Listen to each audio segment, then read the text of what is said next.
Hello guys, स्वागत है आप सभी का इस नई वीडियो में। आई होप आपने इसके पहले की वीडियोस देखी होगी। आज के वीडियोस में भी हम कोशिश करेंगे, मैं ट्राई करूंगा कि गोल्ड के लॉन्ग टर्म एनालिसिस के बारे में आप लोग के साथ थोड़ा डिस्कस करूं कि मैं गोल्ड में लॉन्ग टर्म क्या एक्सपेक्टेशन रख रहा हूँ, प्राइस कहाँ तक जा सकता है, यहाँ से क्या क्रैश आएगा या एक करेक्शन आएगा या प्राइस एक ऑल टाइम हाई के पास जाएगा। आज के वीडियो में हम लोग उसके बारे में डिस्कस करेंगे और कोशिश करेंगे या अगर एक आध दो पैर के बारे में हम लोग डिस्कस कर सके तो ठीक है। तो शुरू करते हैं गोल्ड के बारे में। अब यहाँ पे मैं क्या देख रहा हूँ, ये चीज शुरू करने से पहले मैं आपको एक छोटा सा टॉपिक या फिर एक छोटा सा लर्निंग देना चाहता हूँ कि प्राइस जब भी ऊपर जा रहा हो या नीचे जा रहा हो, प्राइस पर्टिकुलरली एक पैटर्न फॉलो करके ऊपर जाता है या एक पैटर्न फॉलो करके नीचे आता है। अब ये patterns Dow theory, Wyckoff method, Gann theory, ये बहुत सारे अलग अलग कॉन्सेप्ट है, उसके बेसिस पे अलग अलग थियोरीज बनी है। अब मैं कुछ थियरीज फॉलो करता हूँ, जैसे कि मेरा 1 2 3 या 1 2 3 4 5 वाला रूल है। मतलब या तो मार्केट ऊपर जाते टाइम 5 वेव में नीचे ऊपर जाएगा, नीचे आते टाइम या तो 5 वेव या तो 3 वेव में नीचे आएगा। ये मेरा एक थियरी है जो मैं अपने स्टूडेंट्स को पढ़ाता हूँ। अब इसको डिटेल में पढ़ना है तो वो 3 4 घंटे का लेक्चर हो जाएगा। बट यहाँ पे अगर मैं एक ओवरऑल एक ओवरव्यू आपको दूं, तो आपको सिर्फ एक पैटर्न आइडेंटिफाई करना है, ये बड़े टाइम फ्रेम के प्राइस नीचे कैसे आ रहा है।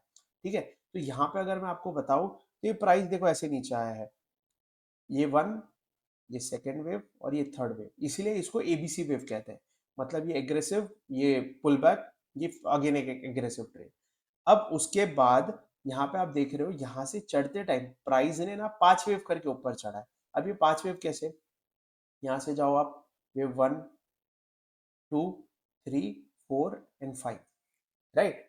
तो नीचे गिरते टाइम एकदम एग्रेसिव गिरा है, ऊपर चढ़ते टाइम कंजर्वेटिवली चढ़ा है। तो ये चीजें याद रखना। देखो, कभी भी प्राइस ऊपर चढ़ते टाइम है ना थोड़ा स्लो मूवमेंट करता है, बट नीचे गिरते टाइम बहुत एग्रेसिव मूवमेंट करता है। तो ये चीज आप लोग को आइडेंटिफाई करने में हेल्प हो जाएगी कि यार कौन सी जेन्युइन बाइंग है, कौन सी फेक बाइंग है, कौन सी जेन्युइन सेलिंग है और कौन सी फेक सेलिंग है। ये एक छोटा सा हिंट मैं आपको देना चाह रहा था पहले, ये कंटेक्स्ट सेट करने के लिए। अब ये कंटेक्स्ट सेट करने के बाद मैं आपको यहाँ पे क्या बता रहा हूँ कि प्राइस यहाँ से जब नीचे आया तो इसने फिर से 5 वेव करके ही नीचे आया। ये 1 2 3 4 एंड 5 यहाँ पे। अब यहाँ पे आने के बाद प्राइस फिर से एबीसी कर रहा है। ठीक है, यहाँ से ऊपर जाने के लिए प्राइस वापस एबीसी करके ऊपर जा रहा है।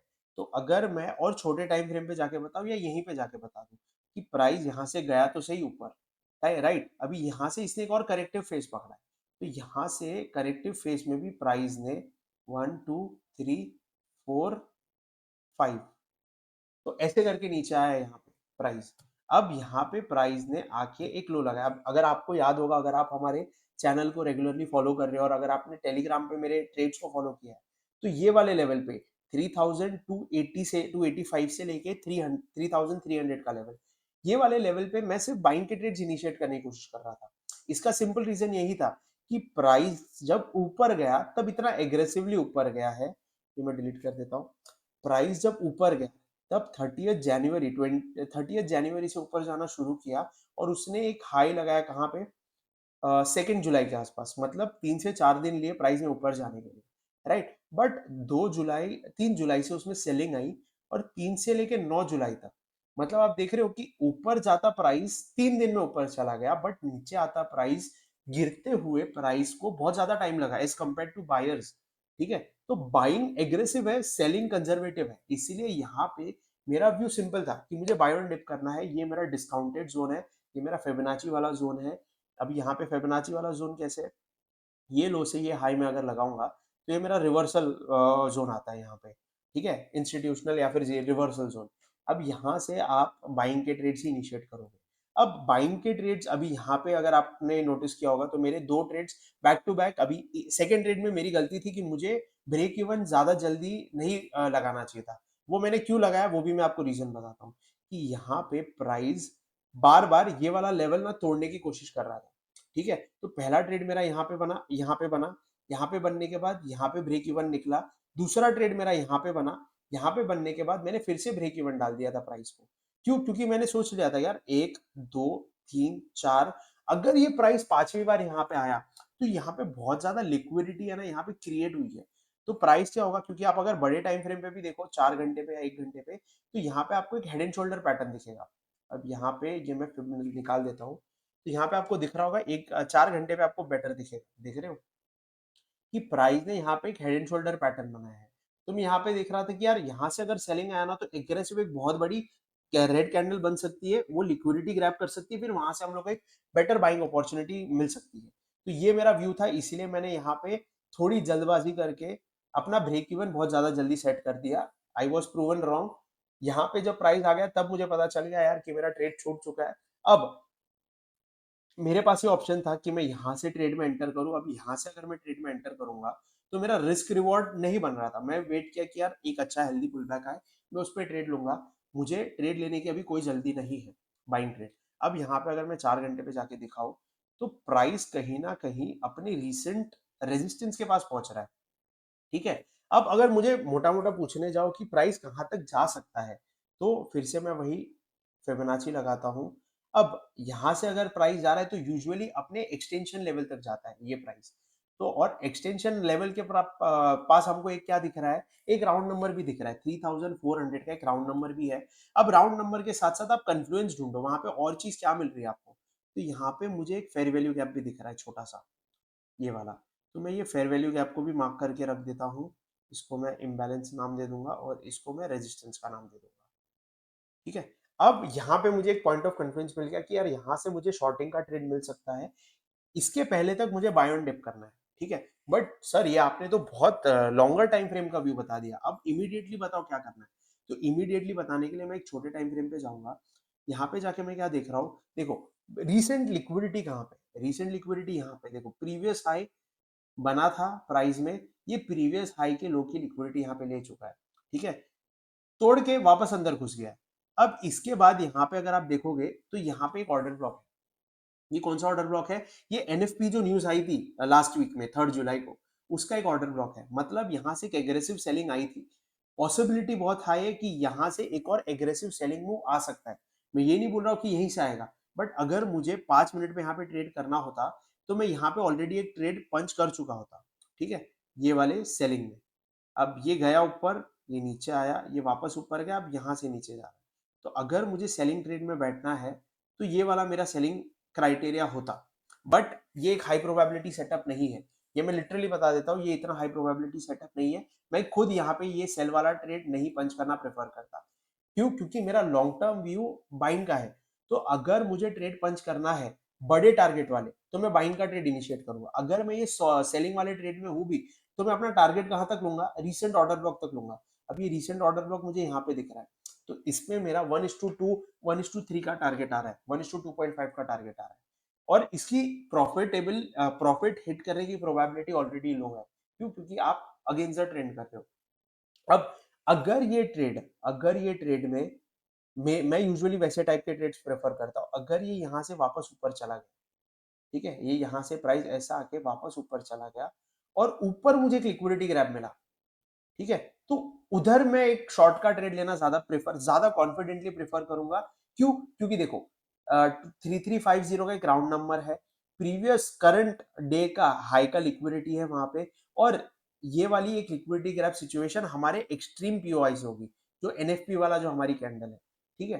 तो अगर मुझे ट्रेड लेना होगा तो ये वाला trade would be much high probability trade than this one, इसीलिए मैंने ये वाला ट्रेड एक्चुअल में नहीं लिया है। ठीक है। ये सिर्फ मैं आपको एक सेटअप बता रहा हूँ कि अगर आप ट्रेड प्लान करना चाहो, तो ऐसे वाले ट्रेड प्लान कर सकते हो और आपके ट्रेड्स को आप रेटिंग दे सकते हो कि ये ट्रेड मेरा 6 आउट ऑफ 10 वाला ट्रेड है, बट ये वाला जो मैं ट्रेड लूंगा वो 8 आउट ऑफ 10 वाला ट्रेड होगा। बट अगर अच्छे से अच्छा ट्रेड मुझे लेना है, तो मैं देख रहा हूँ यार ये ट्रेंड लाइन बहुत ज्यादा लिक्विडिटी क्रिएट करके जा रहा है, तो मैं देखूंगा कि यार यहाँ से नीचे मुझे सबसे अच्छा बाइंग अपॉर्चुनिटी कहाँ से मिलेगा। तो उसके लिए मुझे 15 मिनट पे जाके मेरा एक्सट्रीम हाई और एक्सट्रीम लो देखना है। अब ये मेरा एक्सट्रीम लो कौन सा है, ये वाला मेरा एक्सट्रीम लो है, ये वाला मेरा एक्सट्रीम हाई है। ये वाला मेरा एक्सट्रीम हाई अभी तक फिक्स नहीं हुआ है। क्यों, क्योंकि अभी तक एक वैलिड पुल बैक नहीं आया है। वैलिड पुल बैक कब आएगा, अब ये वैलिड पुल बैक का अलग कॉन्सेप्ट है, उसके लिए एक बहुत बड़ी अलग से वीडियो लगेगी। But basically valid pull back क्या होता है, रेड कैंडल बनी, वापस एक हायर हाई बना, और जब ये रेड कैंडल का लो ब्रेक होगा, मतलब ये फिक्स हो जाएगा कि एक हायर हाई बन चुका है। ठीक है। मैं कोशिश करूंगा इसके ऊपर आगे एक डेडिकेट कभी वीडियो बनाऊं। बट अभी के लिए मैं एक वैलिड पुल बैक के लिए वेट कर रहा हूँ, ठीक है? वैलिड पुल बैक बनेगा तो मैं ये लो से ये हाई तक फिब लगाऊंगा, जो भी हाई बनेगा, और अपने एक डिस्काउंटेड जोन या फिर एक रिवर्सल वाला जोन देखूंगा। तो यहाँ पे मुझे दिख रहा है कि ये लो के नीचे लिक्विडिटी लाई कर रही है और यहाँ पे एक मेरा फेयर वैल्यू गैप भी है। तो मेरा जो 3320 वाला लेवल है या 3322 वाला एक लेवल जो साइकोलॉजी नंबर होगा, तो यहाँ कहीं से मैं बाइंग का ट्रेड इनिशिएट करूंगा और कहाँ तक होल्ड करूंगा, ये वाला जो मेरा अपर लेवल है 3400 का लेवल, वहां तक मैं होल्ड करने की कोशिश करूंगा। ठीक है, तो आई होप जो व्यू है मेरा वो क्लियर तरह से मैं रख पाया हूँ। हमको सिर्फ देखना है कि बॉस मार्केट में लिक्विडिटीज कहाँ पे क्रिएट हो रही है। ठीक है, ये बाइंग तो आ रही है, यहाँ से बाइंग आ रही है, बट सेलर्स ना इतने एग्रेसिव नहीं है जितने बायर्स हैं। तो लॉन्ग टर्म व्यू अपसाइड का ही होना चाहिए। कहाँ तक? कम से कम 3400 तक तो लेवल रखो ही रखो। प्राइस वहां पे आके डिसाइड करेगा कि प्राइस को और अपसाइड एक ऑल टाइम हाई पे जाना है कि नहीं जाना है।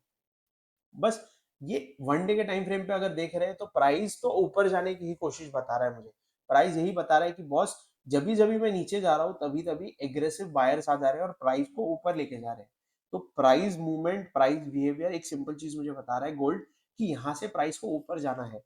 बट क्या बहुत ही ज्यादा एग्रेसिवली ऊपर जाएगा? I don't know, I don't think so. ठीक है, जा सकता है, डेफिनेटली जा सकता है, आई कैन बी रॉन्ग, क्योंकि इन दी एंड मार्केट इज सुप्रीम। आप मार्केट को प्रिडिक्ट मत करो, आप आपके ट्रेड को प्लान करो। आप ऐसे सोचो कि मेरे हाई प्रोबेबिलिटी सेटअप्स मुझे कहाँ से मिलेंगे। जैसे हमने यहाँ पे डिस्कस किया कि ये वाली एक कैंडल पे बहुत सारे लोग शॉर्ट में, क्योंकि यहाँ पे आप देख रहे हो कि एक बुलिश एंगल्फिंग कैंडल बनी है, प्रीवियस वाली कैंडल को एंगल्फ कर लिया है, और एक अच्छी खासी इन्वर्टेड हैमर कैंडल भी है।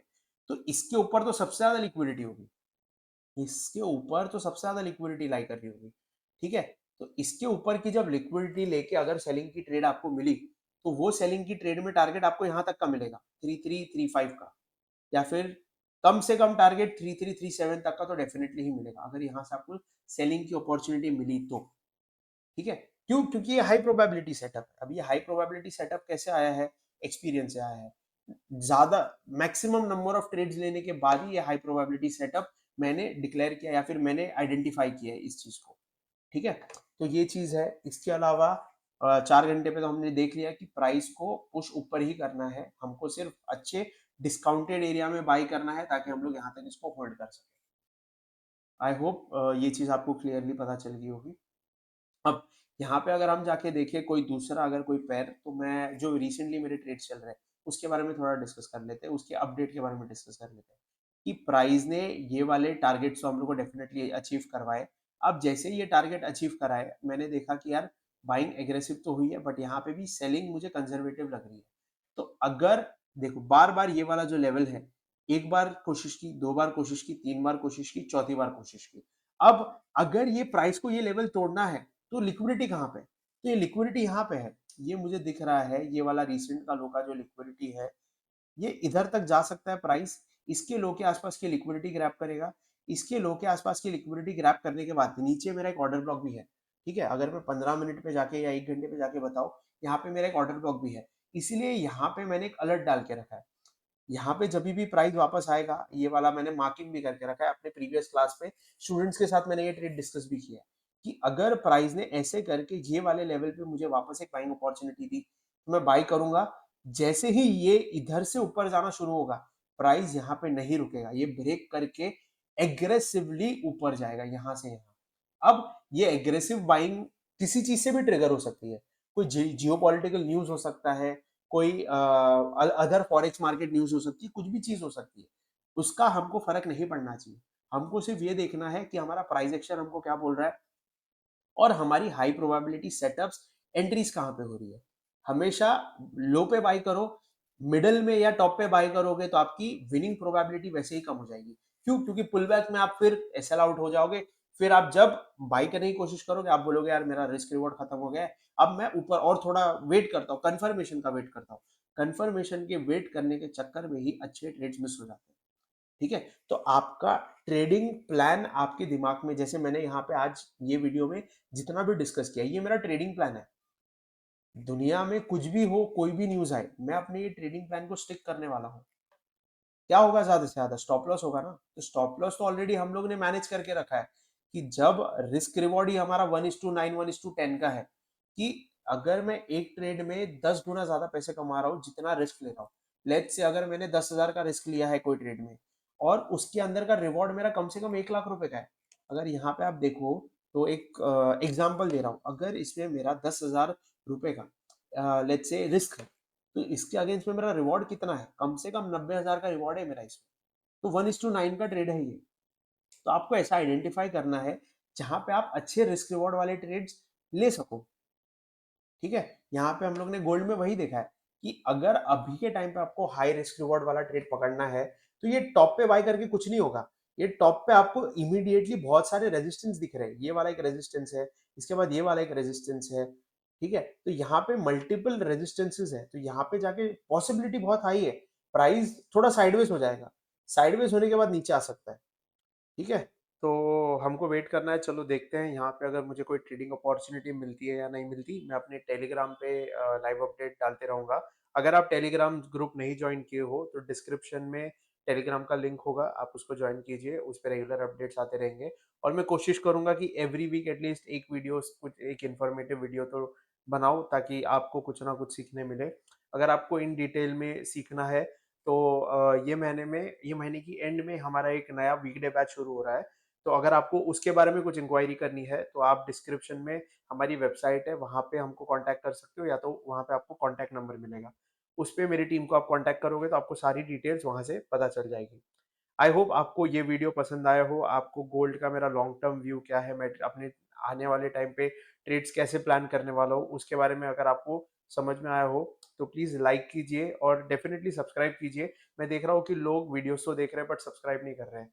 मेरे लिए एक कॉम्प्लीमेंट की बात हो जाएगी अगर आप हमको सब्सक्राइब करेंगे, एक मोटिवेशनल वाली बात हो जाएगी, ताकि मैं और कंटेंट यूट्यूब पे डाल सकूँ। अपने फ्रेंड्स एंड फैमिली के साथ डेफिनेटली शेयर कीजिए ऐसे वीडियोस को। मिलते हैं गाइस नेक्स्ट वीडियो में। Thank you. बाय।